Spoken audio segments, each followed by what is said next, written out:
All right, Jeadine, back-to-back clean sheet. How does that feel?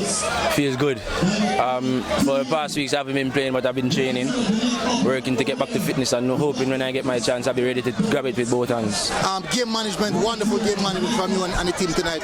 What was the instruction from the coach throughout the entirety of the game? Well, the instruction was basically that we must just give me the go ahead there. I should choose the moments in which I slow it down, I pick up the pace and whatever.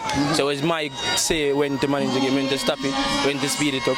So I just started. I thought I picked the right moments tonight. Clean sheet, how important is that for to get consistent clean sheet going to the JPL second knockout stage and also the final? Well, after assessing the rest of the season and the team, the only way that we can win both trophies is keeping clean sheets. So I know that before today we had 5, now we have 4 clean sheets left to keep, and then we'll be champions of both competitions. And so what do you think about your performance over both legs? Well, I think it's getting there. It can get better. This one was definitely better than the first one, so I hope to continuously grow from there. Looking sharp or looking lean, and how is the personal training coming on? Well, personally, I put in work in the background, as I say. I wasn't playing for some time, but I was always at training. There were days when I never felt like, I should go anywhere, but I know that those are the days that I had to go and push harder, and in the end, this is the result. All right, well done and good game again, and congrats. Yeah, thanks.